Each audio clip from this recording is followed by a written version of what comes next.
Hello, this is Jon Speelman with a roundup of the second day of the finals of the Grand Chess Tour, which are taking place at Kensington Olympia in the centre of London as part of the 11th London Classic.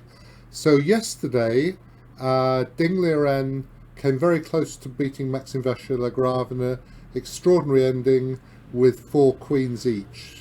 MVL had an extra pawn, but that wasn't the point. It was Ding who's given check. And Magnus Carlsen, in the fourth match, beat the Von Aronian. Today we had more very exciting action, actually, in both games. I was in the VIP room today. Yesterday I was streaming. And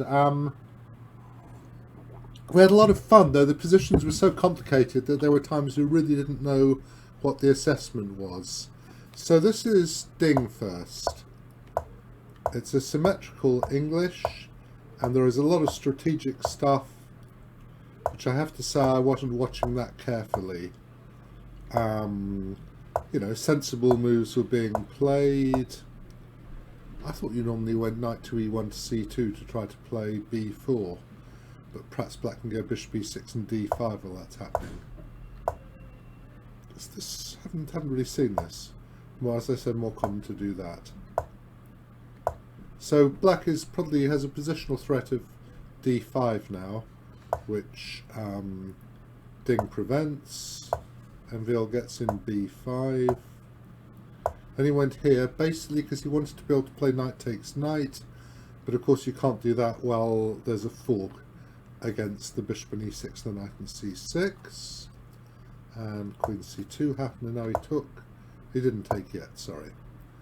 That's threatened to go to f6, being a pain, so now he had to take, and the knight went back. So we've got quite a complicated position strategically. Ding is going to play a4 at some moment and get the c4 square for his knight to get a bit of pressure against the a5 pawn. I don't know, does the engine consider a4 to be sensible or stupid now? a4 isn't given. What does it think about a4? Doesn't like it because basically are you going to be able to cause too much trouble? Not obvious to me. I mean, that isn't obvious, but okay. I thought at the time, is he going to do that? Kept the white squared bishops on, now he goes a4. If b4, you'll just have a beautiful square for your knight, which will attack a5 and d6, and later I suppose you'll try to do something on the king side as white. And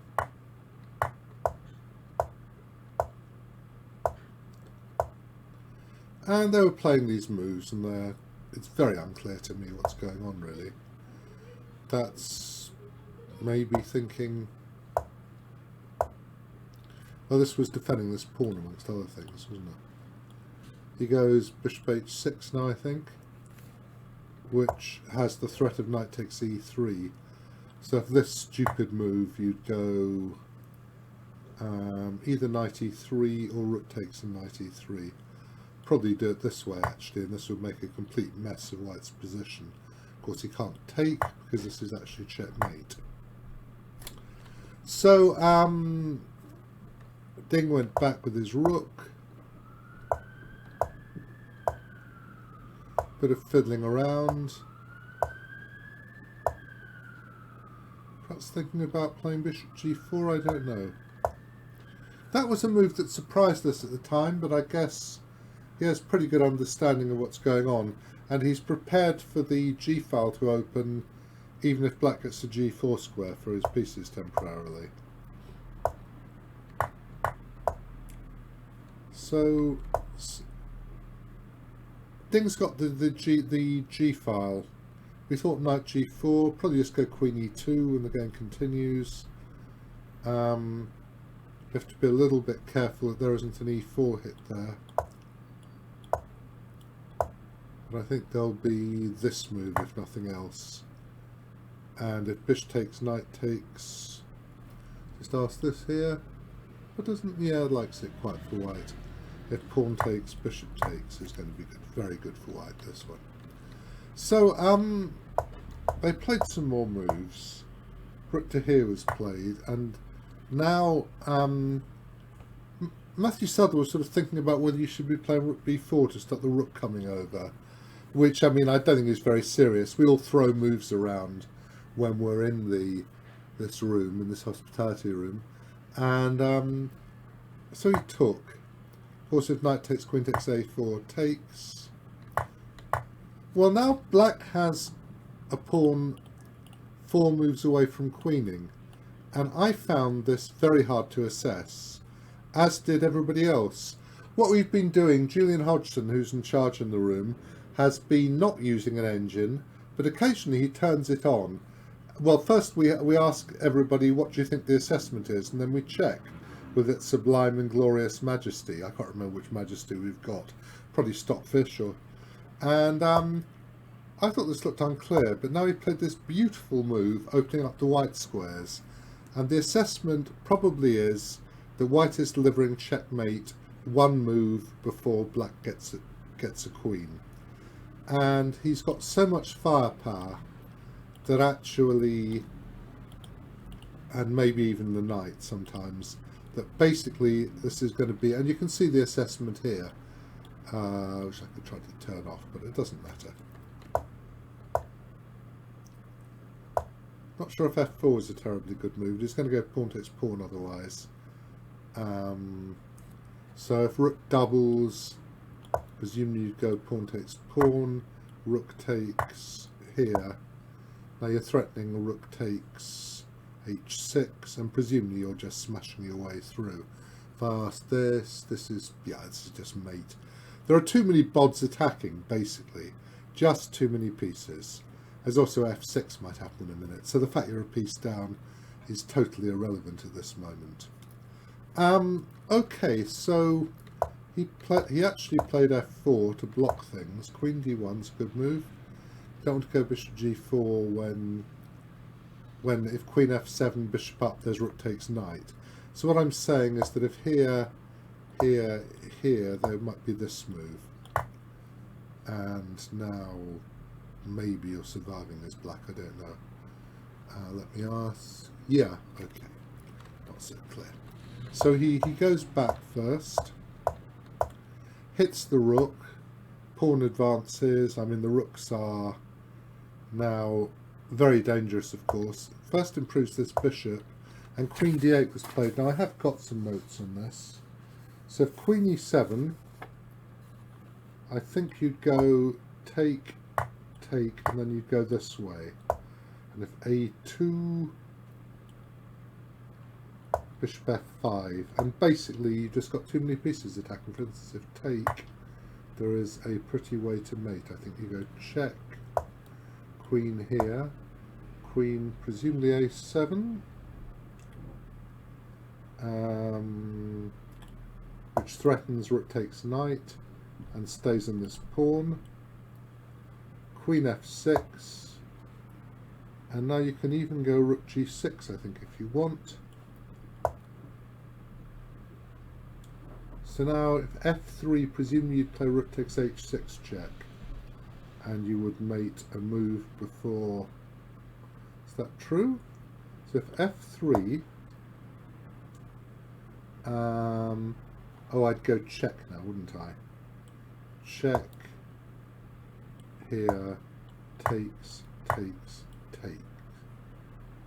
Sorry, wrong rook. Excuse me, I took the wrong rook. This rook, excuse me, take. That's a variation.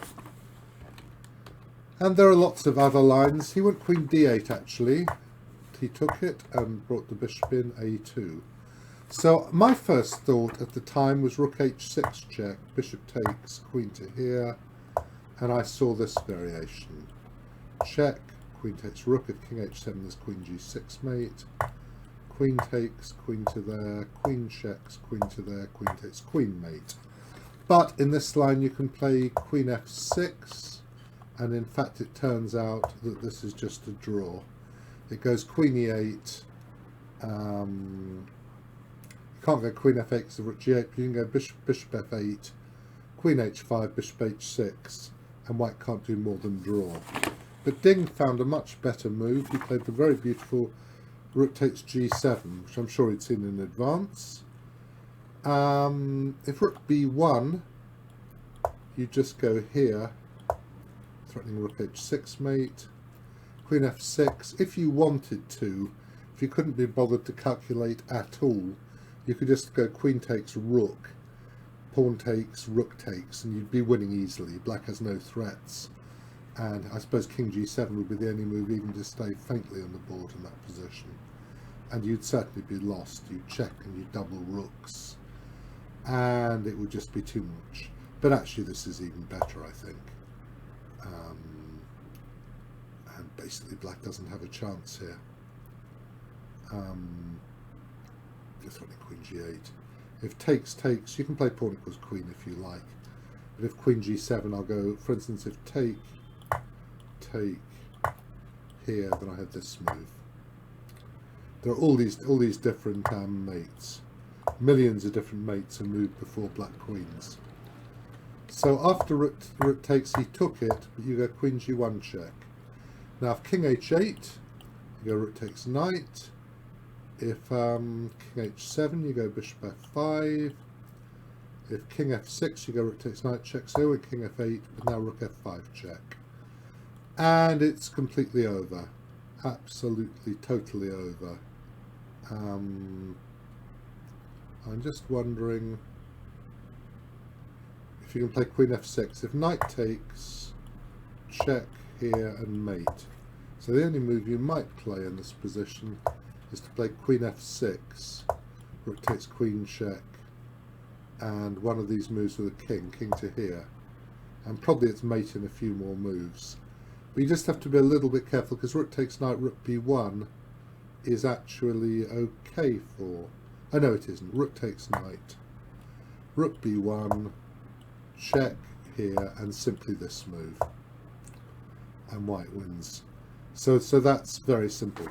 So that was the first game. That was Ding bringing a very beautiful game against Maxime Vachier-Lagrave, correctly realising that his attack was so strong that the pawn 4 moves away from queening wouldn't be able to help him.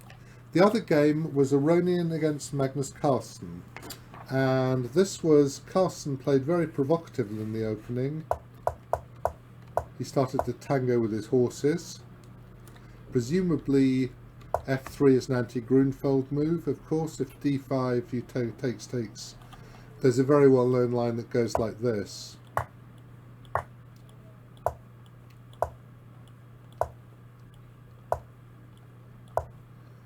And they used to play f4 years ago, but nowadays they play queen d2 and castle queenside. And there is a vast amount of theory in this position. I think Maxime Vachier-Lagrave has played e6 in this position, just changing tack entirely. And Magnus played knight c6, which is a sort of knight's tango, because they call it, because the horses... I assume if e4 he'd play e5, which would be quite annoying.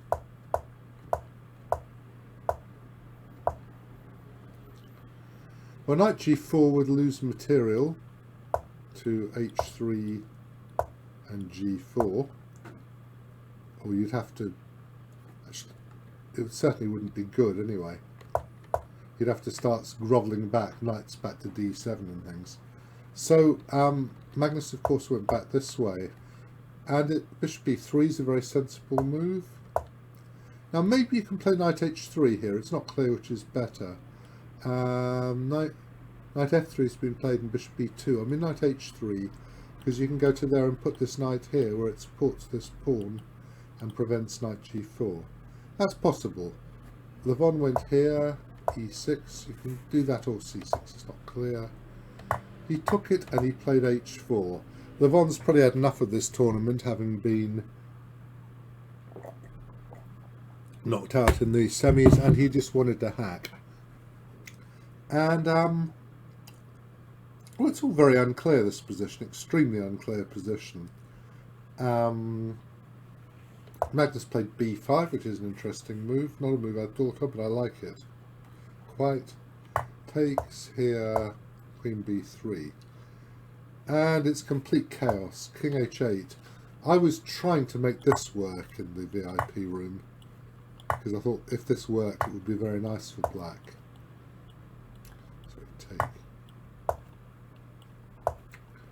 And the idea was if king f2 we'll go knight f6, threatening knight g4 check, and maybe we'll get a bit of play, but then it was pointed out to me, somebody pointed out that just rook h3 is a very ergonomic way to defend the bishop, and of course white should be winning. Let's ask. Yup, okay, we believe that. So Magnus put his king in the corner. I was then looking at something like h5, pawn takes pawn, I don't know, g4 or knight h3 or something. Some sort of total hackery. But with people, but in fact yes, with bishop f3. e5 is probably okay, knight h3, and now this is a horrible move. What he should do, I'm not sure, but knight h5, maybe you can take an f4, knight takes and go something like queen e8, it's not too terrible. What is the engine saying here? It's going a6 or it's going queen e7 or queen e8, okay, it's leaving that. But knight h5 is a mistake, because after this, he should probably have played pawn takes, knight takes and taken, but I think you can just go, sorry, you go knight c5 in the middle of this as well. Knight c5, queen c4, takes. But you just castle, this is pretty good for white according to their sublime majesties. I mean, again, it's really hard to check during game. He went here, and now knight g5 would have been a very nice move. Actually, the engines quite like the idea of going knight g5 and castling kingside, because the knight can go to e6 later. Levon played a more modest move, and Magnus just hacked and hacked and hoped. For a long time he was in deep trouble. I wanted to try to play rook c3, but it just doesn't work really. That's a very ugly move, but at least it gives the king some luft.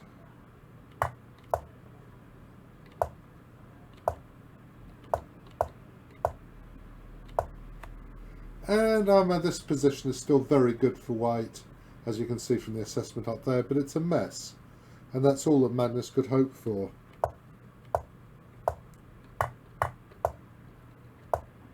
Good move. Somewhere around here, I think king to f1 to g1 isn't bad in this position either. And probably he just needed to play, let me see, I think there's a sensible way to play this. I can't remember what it is though, of course. Rook f5 is a very good move, just keeping total control of the position.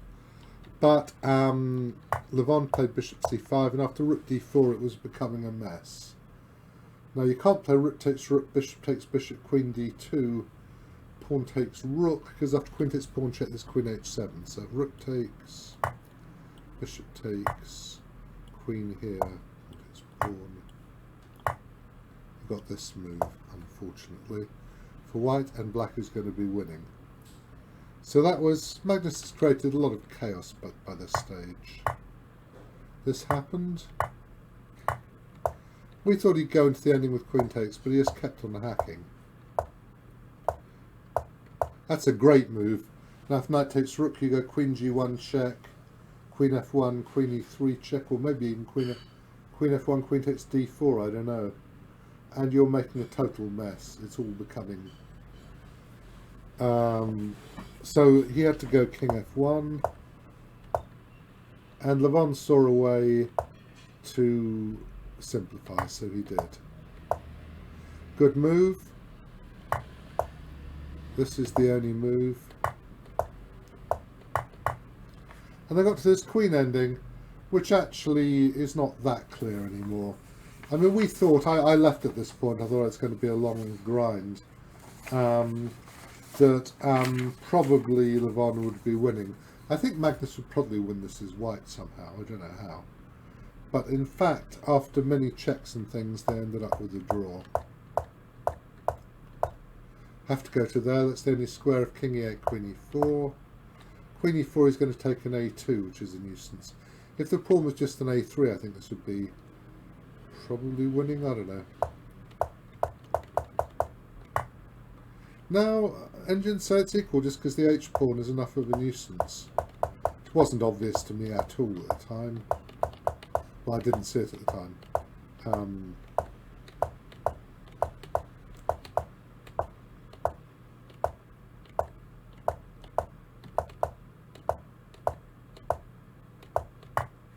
No, he's certainly okay.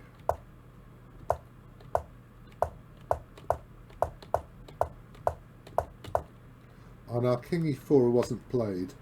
Definitely wasn't played. It's a silly move. He would have gone so. What happened was that the kings were put on the board on these two squares, and that made the move king e4 appear on the board. So Magnus extended his run of not losing to, I think, 107 classical games, which is rather a magnificent feat. Okay, so it's been an interesting day, another big fighting day. Ding's win against Vescher-Lagrave. The early part of it was very complicated. You'd have to think very hard to understand it.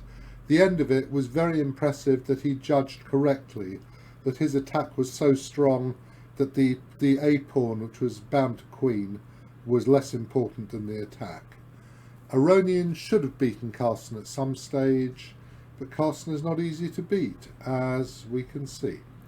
Right, okay, I hope that you've enjoyed this, and there's Rapid Play and Blitz tomorrow, and also we have a Blitz tournament which I'll be playing in, and I'm intending after that, whenever I get home, to do another roundup. Okay.